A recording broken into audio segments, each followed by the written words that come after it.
juguete preferido de pequeño. Uno de los juguetes infantiles que más me gustaron fue Pan. Era un osito de peluche. ¿Cómo ha sido el mundo desde tu experiencia? Porque entre más compartamos, mejor. Nos da posibilidades de entender nuestras semejanzas y comprender nuestras diferencias sin juzgar, desde cero. Soy Lalo Silva y esto es Entrevista desde Cero.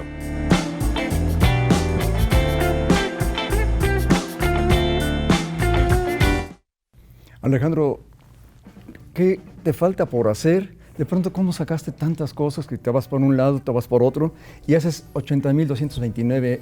Bueno, no hay que ser exagerado. Un poquito menos de actividades en tu vida. ¿Cómo empezó todo esto y por qué haces tantas cosas? Pues mira, todo se va dando en sus momentos, ¿verdad? Empieza a veces etapas de la vida donde no sabes muy bien qué es lo que realmente quieres, sobre todo en la adolescencia, que la infancia es muy sencilla, ¿no? ¿Cómo fue tu infancia? ¿Cómo era el Querétaro de aquí? Sí, claro, era un Querétaro totalmente distinto. Nosotros, toda la vida, la familia, estuvimos aquí en el centro histórico. Uh-huh. Mis padres un tiempo vivieron en la casa en Altamirano, aquí en el centro, pero mi abuelo y mis tías en la casona de Madero 3 Poniente, donde está el negocio que es el Rubí. Entonces, propiamente el centro pues era todo nuestro mundo, ¿no? Entonces la infancia pues fue una infancia tranquila, bueno, como niño. ¿Cuáles eran los límites del mundo para ustedes? Pues nada más era la casa de mis papás, la casa de mis tías y cuando mucho el jardín claro, del jardín Cenia, que en aquel entonces era Jardín Obregón. Sí. Ajá, entonces, y no, obviamente no solo, así. Y los andadores, donde luego tenían ellos, mis papás, un negocio también dedicado a las piedras de Alópalo, donde jugábamos en los andadores con la pelota. Entonces, de la infancia, pues fue una infancia sencilla, de tiempos ochenteros, ¿verdad? Donde el Querétaro era muy pequeño. Pero siempre respirabas el ambiente del ópalo. Sí, en la familia siempre estábamos rodeados de lo que eran las piedras, de lo que era el ópalo. ¿Y qué decían tus amigos? No, pues realmente no era, para ser niños no era significativo. Lo significativo era jugar fútbol, sobre todo, y pues pasar una infancia sencilla y estar como estudiante de primaria, pues no fui bueno, como niño, pues era como todo niño travieso, latoso, desobediente, ¿verdad? Recuerdo que íbamos ahí al plaza, lo que es la Jardín de la Corregidora, saliendo de la escuela, en el centro educativo, donde estudié toda la primaria y la secundaria, y nos íbamos a las Aguilitas a jugar, a subirnos a las Aguilitas, y pues era un mundo totalmente distinto, ¿no?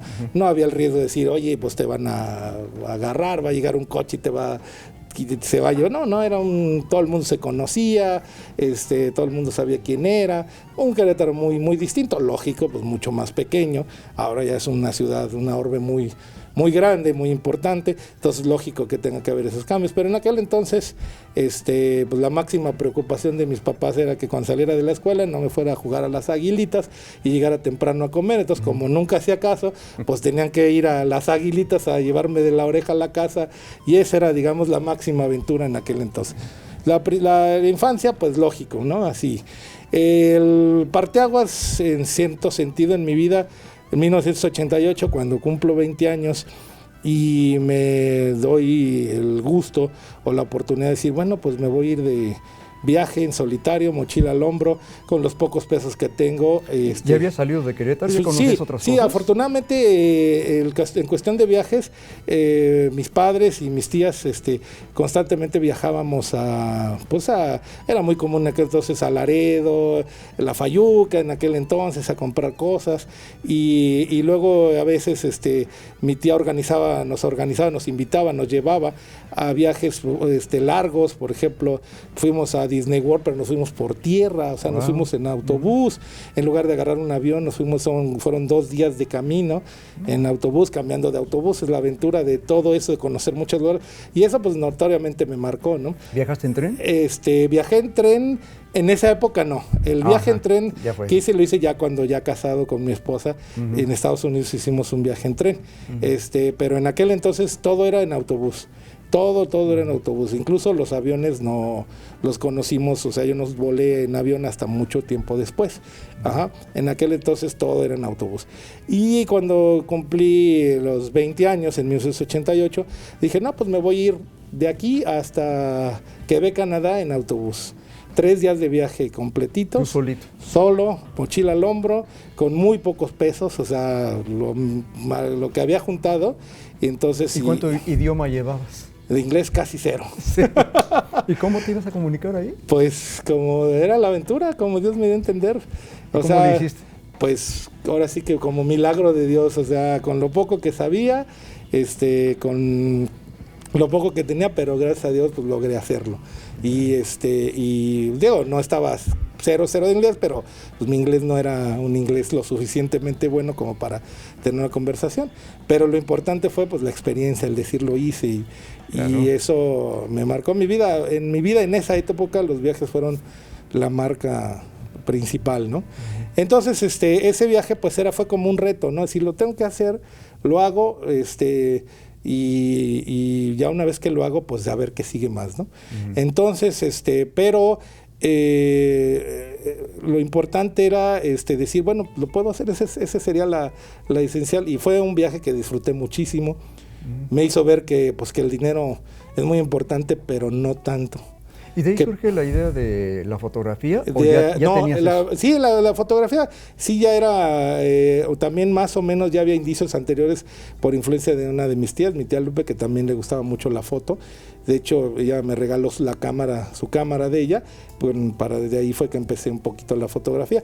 De ahí después, en ese viaje no llevé cámara buena para tomar fotos. De hecho, incluso el viaje, si tengo 3, 4 fotos de ese viaje y ni siquiera salgo yo, salen algunos edificios de Montreal, fueron muchas, ¿no?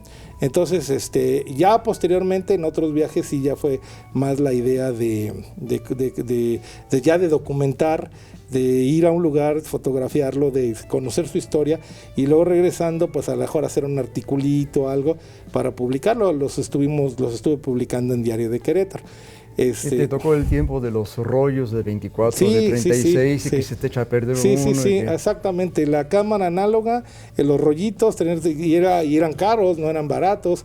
Entonces, ¿Y te vas de viaje que llevas una maleta con varios? No, 3, 4 rollos nada más. Tenías que pensarle bien lo que ibas a tomar. No era como ahorita que avientas 200 fotos de la misma cosa, ¿no?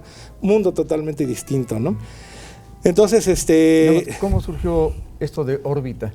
Es una historia interesante. Ya estaba la inquietud de la fotografía un poco, estaba la inquietud de hacer algo artístico, o sea, había esas inquietudes, no estaban consolidadas. O sea, eran etapas en las que pues quieres, sueñas, piensas que puedes hacer. No te estás dedicando a la fotografía. Pero no hay nada consolidado. Okay. Entonces resulta que en esta revista, que pues como te había dicho es una reliquia de la era análoga, era una revista que tenía cierta popularidad con cierto tipo de gente que lograba tener antenas parabólicas. Muy bien hecha la revista, muy bien puesta, con muy buenos... No sé si las generaciones actuales entiendan que es una parabólica. Yo creo que no lo van a entender.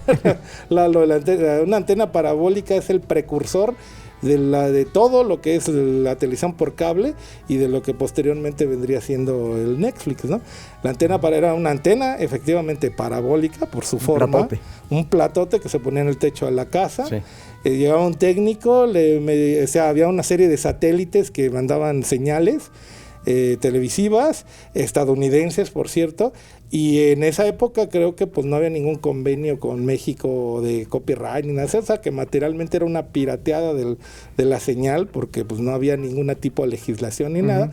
Nos ponían el plato, llegaba el técnico, te decía, mira, aquí está el satélite 1, 2, 3 y 4, y si tenías suerte y lana un poquito más, tenías un control remoto que solito te movía la antena, si no pues tenías que subir y con tu palanquita tener que mover, y la revista esa era pues del teleguía de ese tipo de cosas.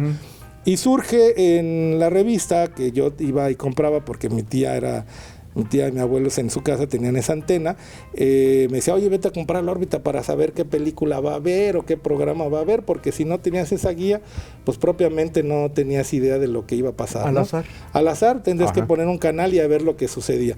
Entonces esa vez la revista estaba con una portada en blanco y en el interior ya leyéndola decía, pues concurso de portadas, tu portada de la revista, y surgió la idea de hacer una escenografía con una serie de elementos, digamos, en un sentido era cuando empezaba muy fuerte lo que era el MTV con sus ondas así psicodélicas o barrocas o musicales, pero en el sentido de góticas y todas esas ondas, ¿no? Sí. Que tenían muchos elementos así, eran muy creativos, y surgió la idea de hacer escenografía. Y era una escenografía un poco fuerte también, ¿no? Sí, y totalmente hechiza, porque pintamos ahí las lonas, le pusimos el logo de MTV, pusimos cadenas, un motivo un poquito medieval, y luego el personaje, que es un personaje encapuchado, despersonalizado con una máscara, encadenado a la televisión, como una precursión de decir, bueno, la tele enajenante y te encadena, ¿no? ¿Cómo te dieron un premio por eso? Pues eso sí que fue la gran pregunta, ¿verdad? A la hora de hacer la impresión, pues censuraron la cadena. Y esta fotografía es tuya y fue la que ganó el concurso. Y fue un parteaguas, ¿no? Porque fue cuando dices, como adolescente, que de pronto hagas una cosa y de pronto te brinque ese tipo de cosas, dices, no, pues sí, puede ser el camino, ¿no? Entonces sí, bueno, empecé un poquito más a... ¿Y eso te lleva a meterte a revistas, a radio y todo eso? Se me lleva un poquito a andar más en la fotografía, pero y también un poquito en la comunicación y todo eso, y ese es, digamos, el principio de lo que fue posteriormente, pues una pequeña carrera dentro de la fotografía, ¿no? Que ya se fue consolidando un poco, pero que no fue una carrera que dijas tú ahí, sino que pues fue todo en términos de disfrutar lo que se está haciendo, ¿no? Entonces, posteriormente hubo oportunidad de tomar un curso de fotografía en Bellas Artes con una fotógrafa muy destacada que se llama Pauline Stevens, que nos dio un curso, y ahí se juntaron varios conocidos, bueno, los conocimos en el grupo, y de ahí surgió la idea de crear una serie de eventos fotográficos, de crear exposiciones, de traer fotógrafos reconocidos, y fue una época que me dediqué a organizar eventos, a organizar exposiciones, a participar en exposiciones, a dialogar con fotógrafos reconocidos. ¿Ese fue tu nuevo mundo? Ese fue. Me imagino que un poco el de tus amigos anteriores se quedó un poco más fuera. Se quedó un poco más fuera, sí, pero también no mucho, ¿sabe? Como era un grupo de pocos amigos que nos conocimos en la prepa y todo, pues seguíamos frecuentando, ¿no? Sí, nada más cambian un poquito las aficiones, ¿no?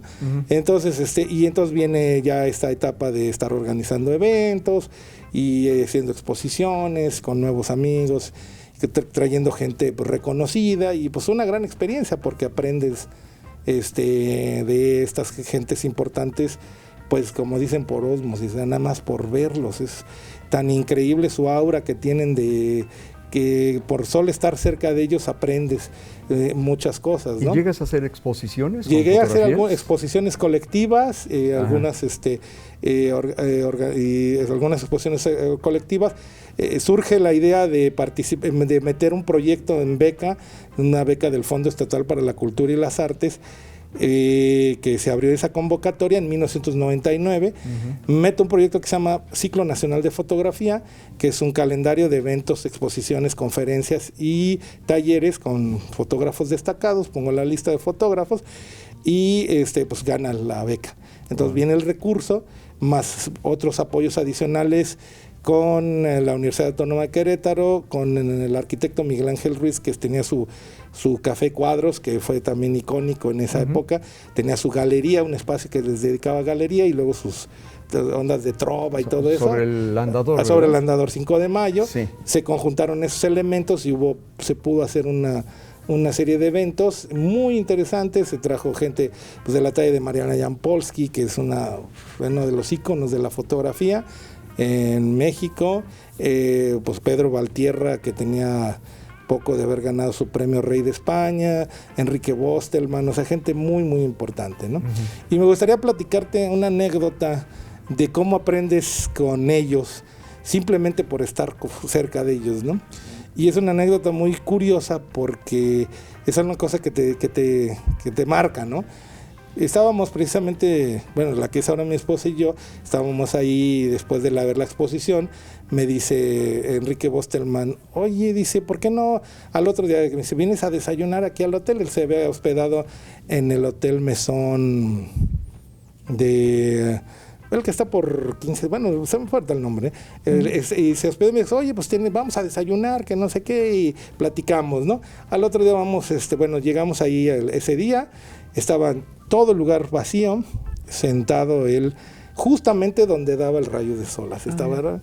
Entonces, pues, nosotros, sí, estaba haciendo calor, le dijimos, oiga, maestro, ¿no le parecería mejor venirse aquí a la sombrita? Porque mire, pues, está el calorcito medio fuerte. No, aquí me quedo.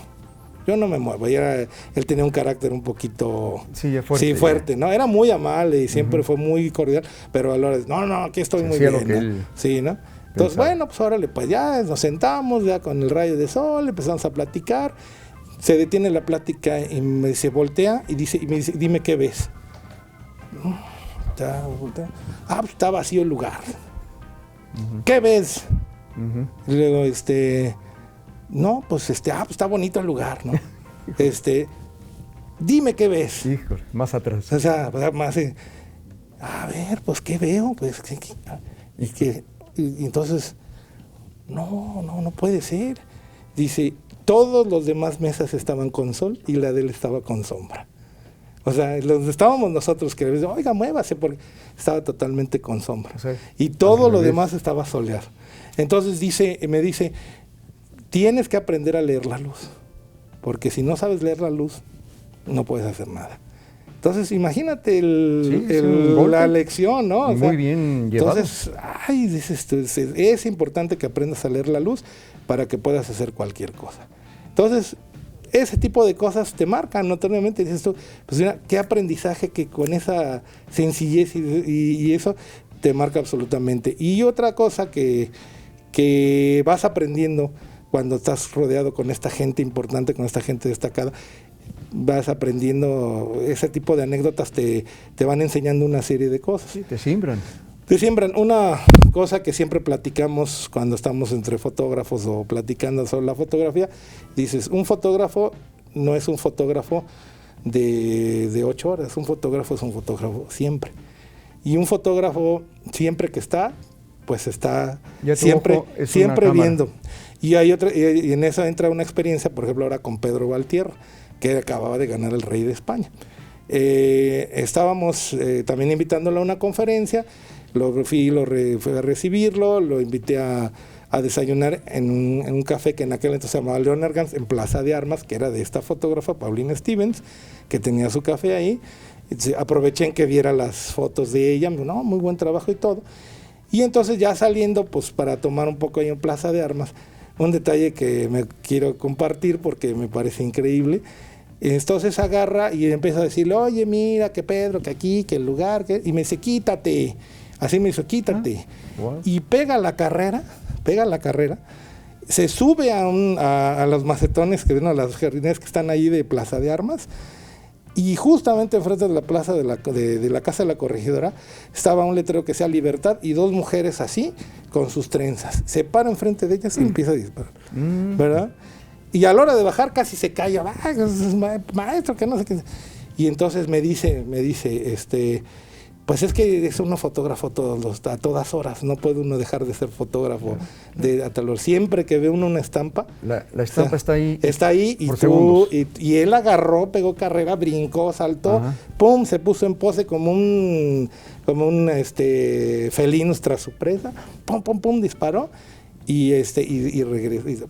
Ay, no te quedas diciendo cuánto aprende uno de esas gentes. Pero además el fotógrafo, bueno, para mí, a veces me enseña lo que mis ojos no ven. Claro, así y es. eso se me hace fabuloso, sí, ¿no? Sí. Hay veces que dices, bueno, ¿y por qué esta chapa la tomó? Claro. Tus ojos ya la han visto. Sí, ya vieron todos los detalles que así es. En el caso de otro fotógrafo, Marco Antonio Cruz, él desafortunadamente en paz descanse, nos decía en el taller si vas a trabajar en blanco y negro, tienes que ver en blanco y negro. Tú ya tienes que ver el blanco y negro desde tus ojos. Pero dice, pero el mejor momento para que tú puedas ser fotógrafo es cuando te vuelves invisible. Ajá. Entonces decía, él platicaba que llegaba a una cantina, ahí donde él trabajaba, y entonces llegaba porque él quería hacer un fotoreportaje pues, del lugar ese, porque era un lugar icónico. Llegaba y obviamente pues, lo veían con su cámara, la gente se acercaba, tómame una foto, él empezaba ya a tomar fotos, a conocer a la gente.